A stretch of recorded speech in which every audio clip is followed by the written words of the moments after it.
De votre fidélité de suivre ce journal. Le président de la République, chef de l'État, Issoufou Mahamadou, a reçu cet après-midi en audience l'ancien ambassadeur des États-Unis au Niger, devenu sous-secrétaire d'État américaine adjointe aux affaires africaines, Bissa Williams, à la sortie d'audience.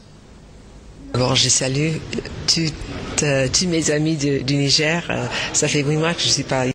Et le Niger me manque beaucoup. Je suis vraiment contente d'être ici. Je suis revenue avec le numéro 2 d'Africom, qui est un ami et aussi un collègue et aussi une personne qui apprécie beaucoup le rôle que le Niger a fait dans l'Afrique de l'Ouest.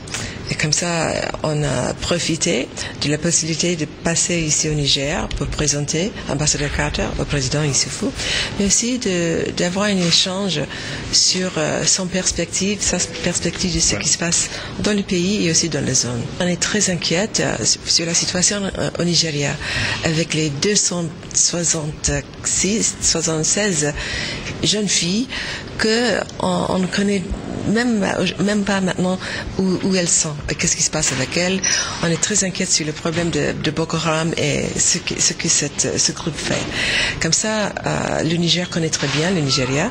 Le président a une grande vision de ce qui se passe et c'est évident qu'on a discuté cela. Mais plus que cela, c'était sa vision. C'était un grand partenaire, c'est un homme de vision et nous sommes venus ici pour faire un échange. Un peu dans la matinée, le président de la République, chef de l'État, Issoufou Mahamadou, président du comité de haut niveau sur la sécurité alimentaire dans l'espace de l'Union économique et monétaire ouest-africaine, a présidé, donc au palais de la présidence, l'ouverture des travaux de la 4e session de la réunion du comité. Moussia Abdou Siddikou.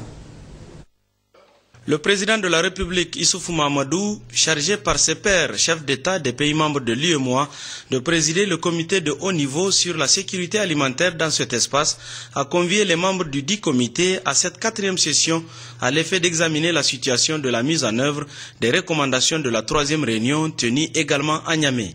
Le chef de l'État s'est réjoui des avancées notoires obtenues avant de féliciter et encourager les membres du comité à persévérer dans ce sens dans l'intérêt bien compris des populations de l'espace UEMOA. Je voudrais, au nom du peuple et du gouvernement du Niger, et à mon nom propre, vous souhaiter la bienvenue à Niamey.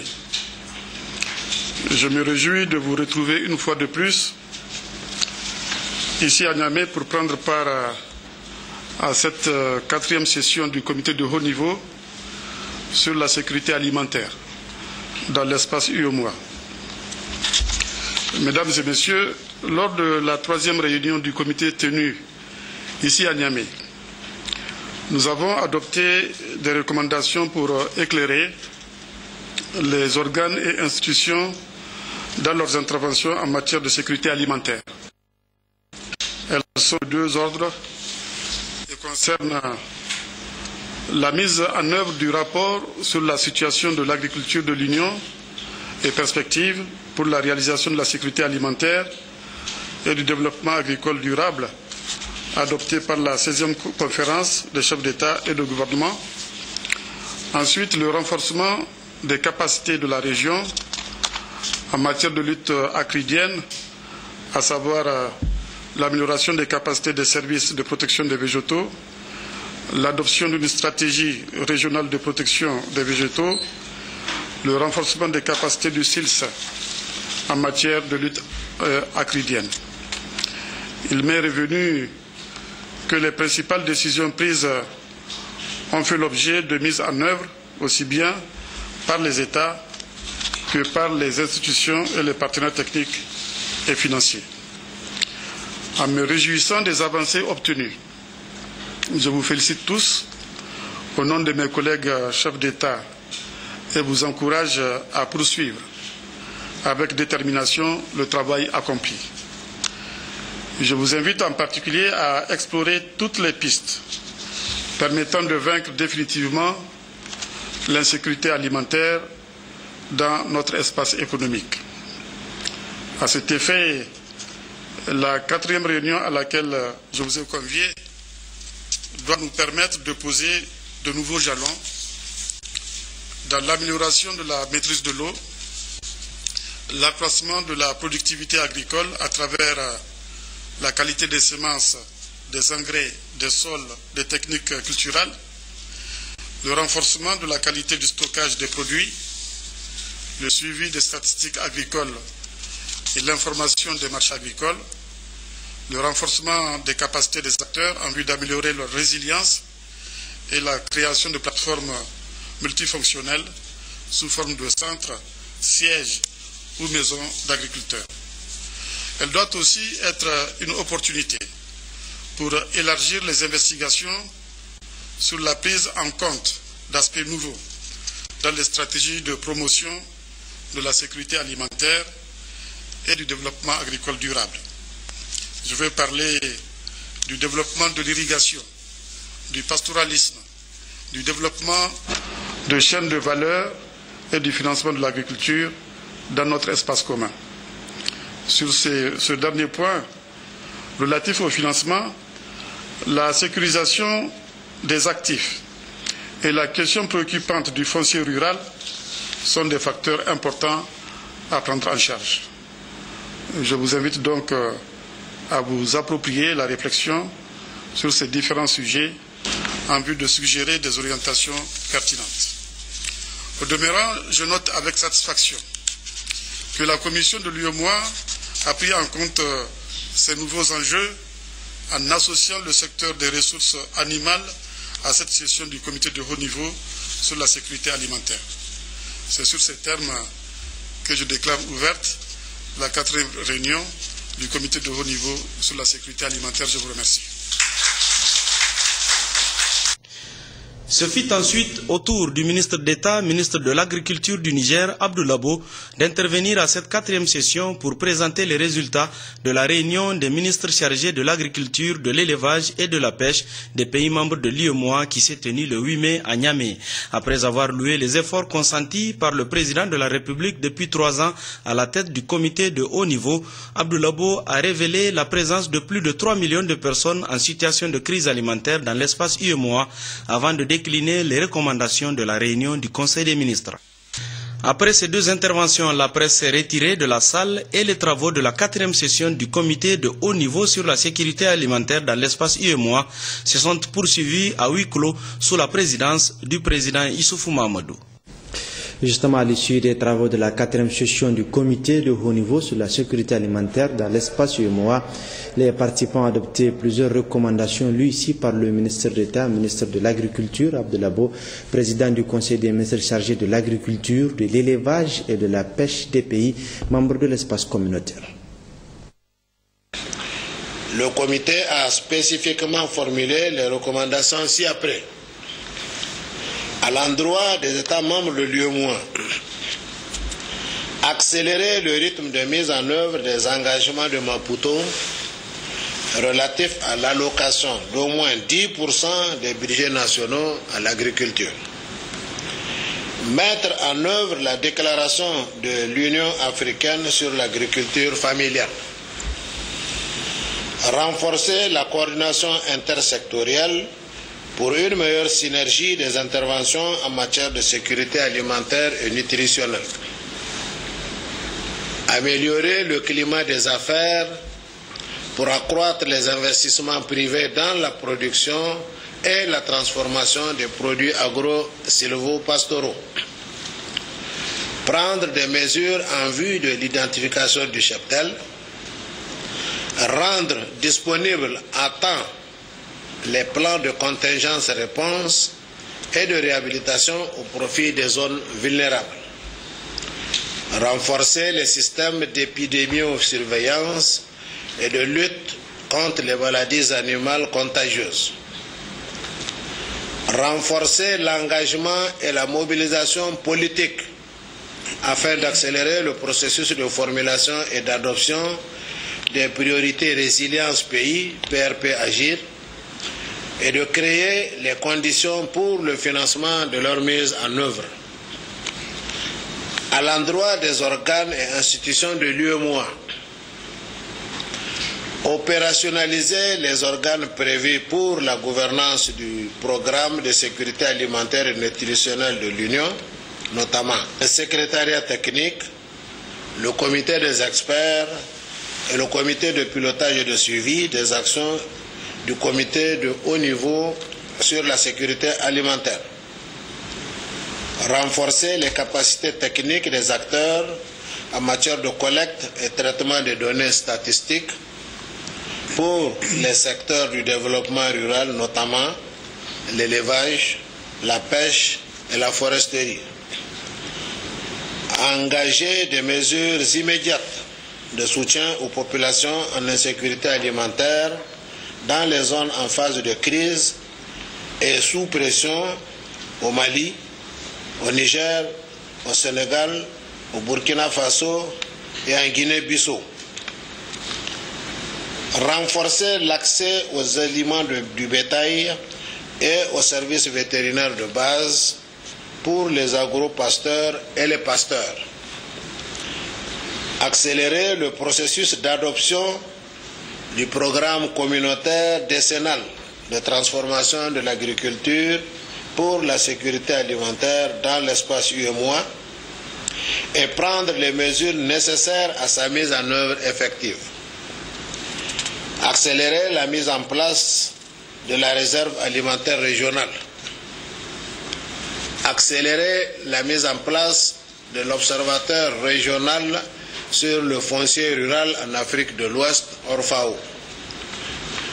Utiliser davantage les ressources nécessaires disponibles au niveau régional comme levier pour mobiliser plus de financement au profit de la sécurité alimentaire et nutritionnelle.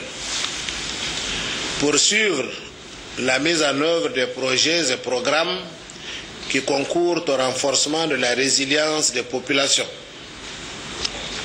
Poursuivre la mise en œuvre du programme d'hydraulique villageoise de l'UEMOA avec la prise en compte des volets agricoles, pastoraux et sociaux par des aménagements multi-usages.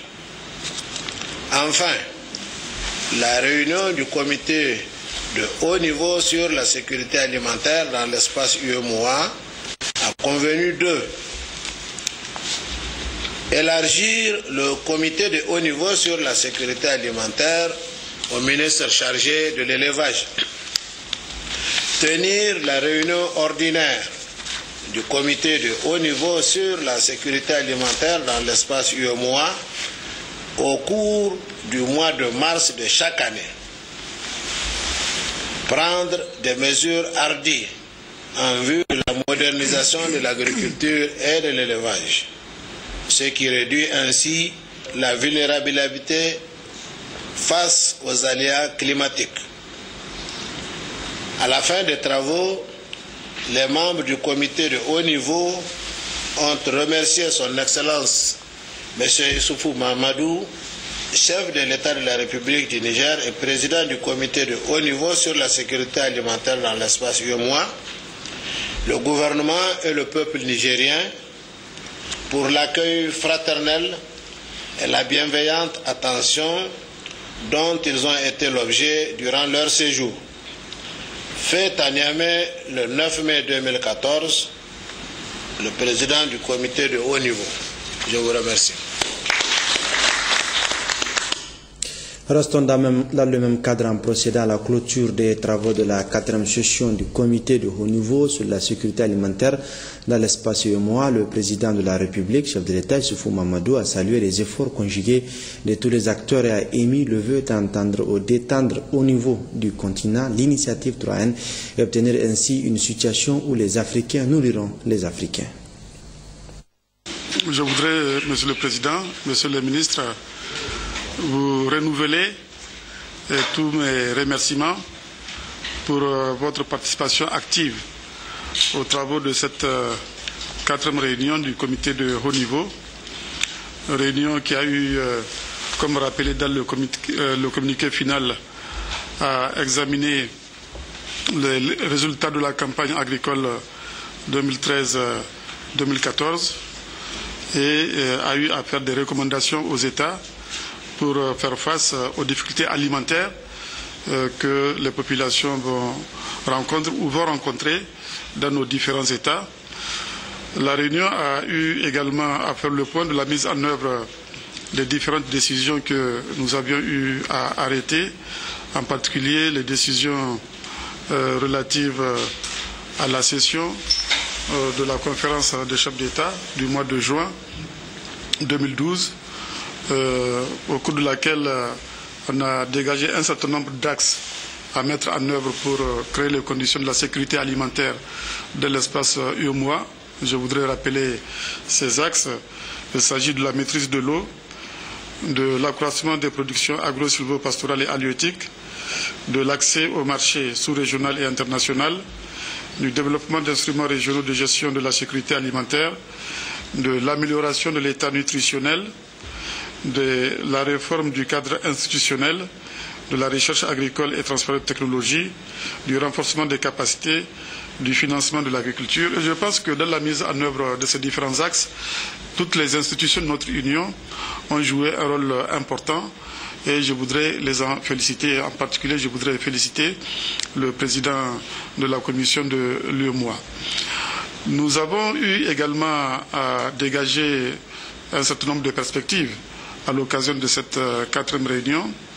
Et en particulier, l'accent a été mis sur la nécessité de mettre en œuvre de nouvelles initiatives sur l'irrigation, cela a été rappelé dans le communiqué final, sur le pastoralisme, mais aussi on a encouragé la Commission pour l'élaboration du programme décennal, communautaire décennal sur l'agriculture.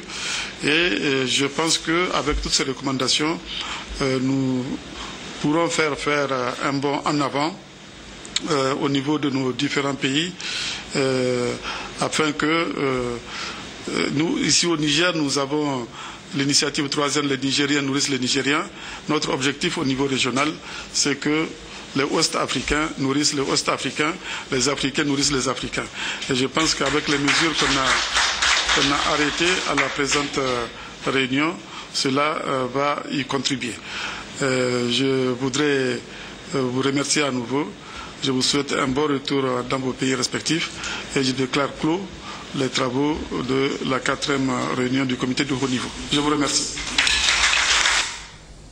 Restons avec les institutions de la République. À l'Assemblée nationale, un comité de 15 membres composé des 5 députés de la majorité, 5 de l'opposition et 5 des députés issus de l'opposition qui ont décidé de soutenir les actions du gouvernement réunis autour du président Hama Amadou, qui était depuis ce matin en conclave, une rencontre restreinte et qui a pour objectif de réfléchir et de discuter sur les voies et moyens pour sortir de cette crise qui perdure autour de l'élection de 2 membres restants du bureau de l'Assemblée nationale, une réunion à huis clos. Le Premier ministre chef du gouvernement Brigitte Raffini a dégagné Niamey aujourd'hui en début d'après-midi.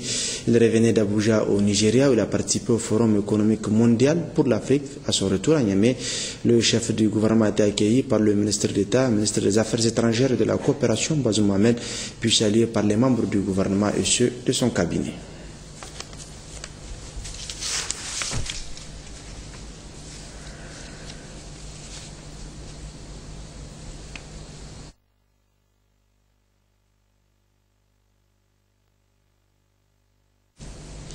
Donc restons avec les activités du Premier ministre qui était en déplacement au Nigeria. Hier au forum d'Abuja, le chef du gouvernement a intervenu au cours d'un panel aux côtés de son homologue malien, du président de la Banque africaine de développement BAD et d'une représentante de l'Union africaine. Le chef du gouvernement a axé son intervention sur la corrélation développement et sécurité, l'expérience du Niger sur la nécessaire mutualisation des efforts à tous les niveaux, mais avant, Brigitte Raffini a tenu à exprimer la solidarité du Niger envers le Nigeria qui fait face à une vague d'attentats terroristes sans précédent.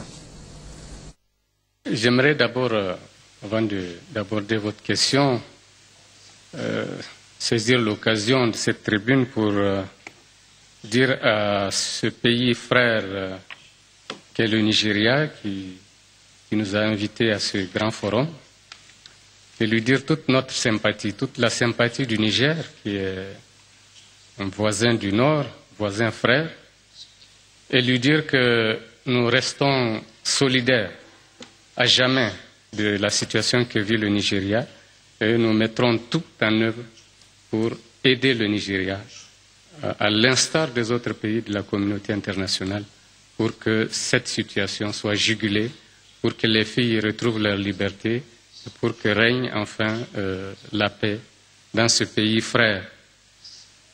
S'agissant du thème de ce panel, effectivement, la sécurité dans le futur, la sécurité de l'Afrique,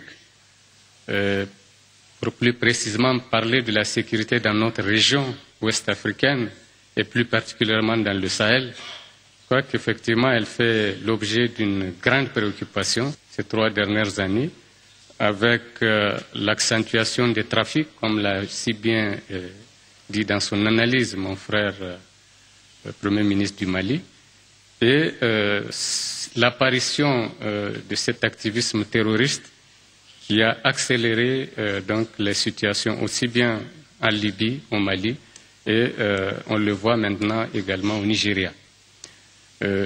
Comme il a été dit, la réponse ne saurait être l'apanage d'un seul pays. Nous sommes au Niger très conscients de cela, et voilà pourquoi, dès les premiers signes de la dégradation de la situation en Libye, nous avons jugé utile d'anticiper sur les conséquences de ce qui prévalait dans ce pays voisin, et nous avons donc pris les dispositions nécessaires pour prévenir les effets dans notre pays. Malheureusement, cela n'a pas tardé de se retrouver chez notre voisin de l'Ouest, le Mali, et nous nous sentons véritablement interpellés parce que l'insécurité n'a plus de frontières. L'insécurité du Mali, l'insécurité du Niger, c'est l'insécurité du monde entier. Et donc nous avons tout intérêt à conjuguer nos efforts pour effectivement faire face à ce fléau. Nous pensons que les réponses doivent être dans la société elle-même d'abord. C'est-à-dire qu'il faut, en tout cas nous en avons eu l'expérience au Niger, il faut avoir une population sensibilisée à ce phénomène qui doit dire non, toujours non aux pratiques mafieuses, aux pratiques d'insécurité. Donc ne plus accepter de vivre avec les facteurs d'insécurité. Ensuite, avoir un dispositif national solide. C'est-à-dire que sur le plan sécuritaire, il est tout à fait nécessaire, il est vital que chaque pays dispose effectivement d'une armée solide, des forces de défense et de sécurité capables de faire face à toute situation d'insécurité dans son pays. Et avoir également développé la solidarité internationale. Je crois que l'insécurité étant transfrontalière, l'insécurité actuelle n'est pas née au Niger, elle n'est pas née au Mali. Elle nous vient d'ailleurs, elle est importée. De ce point de vue, c'est une affaire de toute la communauté internationale. Tout le monde est interpellé et les réponses doivent être nationales et internationales. Quand vous parlez de réconciliation, vous vous situez déjà dans les post-conflits. Et moi, j'aimerais plutôt insister sur la prévention, parce que ça me paraît être très important. Et en cela, j'ai beaucoup aimé le discours du président de la BAD lorsqu'il parle de ces poches de vulnérabilité, de ces poches défavorisées qu'il faut, au moyen d'une gouvernance en tout cas vigilante, qu'il faut toujours essayer de traiter de manière à ne pas créer ce sentiment qui met à l'épreuve la confiance entre les communautés et qui crée donc souvent ces conflits qui nous entraînent dans l'insécurité. C'est pour cette raison que, en ce qui nous concerne au Niger, fort de cette expérience, nous avons mis en place ce que nous appelons la stratégie développement-sécurité. Parce que le lien est très apparent, en tout cas nous l'avons constaté, c'est que la pauvreté est sans aucun doute un des facteurs qui conduisent à l'insécurité. Et c'est pourquoi il faut le combat de la lutte contre la pauvreté doit s'inscrire effectivement dans le cadre de la recherche de la paix et de la sécurité. Et en cela, nous pensons que ce matin, nous avons parlé ici, dans cette même salle, de l'emploi. La création d'emplois dans ces zones jugées vulnérables participe effectivement d'une des solutions qui pourrait prévenir ce genre de conflit. Et je reviens encore une fois sur le fait que le développement est effectivement nécessaire pour construire et consolider, maintenir la paix, mais il faut qu'il aille également en même temps avec donc, les mesures sécuritaires nécessaires pour tout pays souverain. C'est vrai, tout à l'heure, quelqu'un a parlé de souveraineté, mais il faut le dire, il n'y a pas de souveraineté sans la paix. Donc nous devons nous ouvrir aujourd'hui de manière à ce que toutes les mesures soient prises pour préserver la paix et la sécurité et ne plus s'encombrer de ces complexes de souveraineté. Je voudrais dire aux Africains de ne pas se laisser ébranler par cette période que nous vivons. Les perspectives sont excellentes pour l'Afrique, ça a été dit, ça a été redit. Nous devons nous armer de courage. Il s'agit là d'une expérience qui va nous rendre encore plus résilients pour assumer effectivement notre croissance qui se dessine. Et je pense qu'il faut que nous soyons très optimistes.